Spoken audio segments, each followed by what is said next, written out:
bienvenue pour notre rendez-vous hebdomadaire avec un film culte des années 80. Aujourd'hui, c'est le tour de Stand By Me, sorti en 1986. Stand By Me, réalisé par Rob Reiner, est devenu bien plus qu'un simple film initiatique. C'est un miroir, le reflet d'une époque, d'une innocence perdue et d'une amitié gravée dans le souvenir collectif de toute une génération. T'es prêt pour la rentrée, toi? Oui. 4e? Là, ça rigole plus. Mais en juin prochain, on va se séparer. Qu'est-ce que tu débloques? Et pourquoi d'abord? En 3e, on prend des options, voilà pourquoi. Prépa universitaire en ce qui te concerne, alors que moi, Teddy et Vern, on se tapera des TP avec plein d'autres débiles et on fera des cendriers et des paniers d'osier. Toi, t'auras plein de nouveaux en classe. Des mecs extra. Des mecs tréminés, un peu filles sur les bords. Ah non, vieux. T'as tort de dire ça, faut pas croire ça. Jamais j'y vais avec des minets, pas question. Bah alors c'est que t'es con. Parce que c'est con de pas vouloir se séparer de ses copains. C'est con si ça doit t'empêcher de suivre ta route. Si tu restes avec nous, tu te prendras pour un crack, mais tu seras que de la merde. Moi, j'arriverai jamais à me sortir d'ici, tu crois pas, Gordy? Dans la vie, tu peux faire tout ce que tu veux, mon vieux. Ouais, bien sûr. File-moi ta paluche.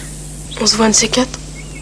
Sauf si je file en moins de 2. À l'origine, il y a une nouvelle de Stephen King, The Body, issue du recueil Different Seasons. Pas d'horreur surnaturelle ici, pas de clown maléfique ni de maison hantée. Juste 4 gamins d'une petite ville de l'Oregon, Gordy, Chris, Teddy et Vern. Chacun porte ses blessures, ses rêves, ses fêlures. C'était l'été 1959 et sans le savoir, ils s'apprêtent tous les 4 à vivre l'aventure qui scellera à jamais leur passage de l'enfance à l'adolescence. Vern, t'as un machin dans le cou. Ouais. Mon œil, je marche plus dans tes combines, la chance. Non, je te jure, Vern, t'as un machin dans le cou. C'est une sangsue? Des sangsues?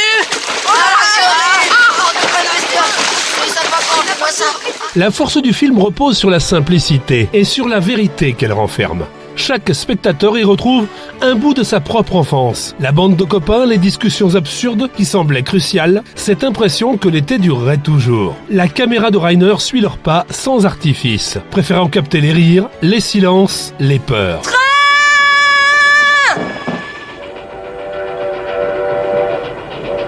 Mon chiotte. Mène-toi, Violet, mène-toi. Lève-toi, Vern. Allez, viens. Mène-toi. Et puis il y a cette musique inoubliable, notamment la chanson Stand By Me de Benny King, qui donne son titre au film. Ce morceau à lui seul contient toute la nostalgie du récit. Il accompagne la voix off du narrateur adulte, campé par Richard Dreyfuss, qui se souvient de son meilleur ami de 12 ans, qu'il n'a jamais revu depuis. Le film a aussi révélé des jeunes acteurs promis à un bel avenir. River Phoenix, bouleversant en Chris Chambers, Will Wheaton dans le rôle de Gordy, Corey Feldman et Jerry O'Connell. Reiner les filme avec bienveillance, sans jamais juger leurs tourments. Au fil des ans, nous vîmes de moins en moins Teddy et Vern. En fin de compte, ils ne furent plus que 2 visages dans la foule. Ça arrive parfois. Les amis, ça va, ça vient dans votre vie comme des services dans un restaurant. J'ai appris que Vern s'est marié après le lycée, a eu 4 gosses et travaille maintenant au levage des grumes dans une scierie.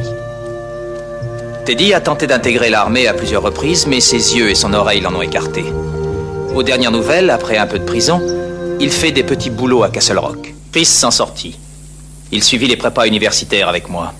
Et bien que ce fût dur, il s'ouvrit les tripes, comme toujours. Il fit sa fac et pour finir devint avocat. 40 ans plus tard, Stand By Me conserve la même émotion. Elle est intacte. Parce que chacun de nous a eu un jour cette bande de copains, ce chemin poussiéreux et cette aventure qui semblait changer le monde. Stand By Me, c'est un film sur l'amitié, sur la mémoire et le temps qui passe. Et à chaque fois qu'on le revoit, on a l'impression d'y retourner, sous le soleil d'un été qu'on n'oubliera jamais. C'est tout pour ce mercredi, je vous donne rendez-vous la semaine prochaine pour un autre coup de projecteur sur un film culte des années 80.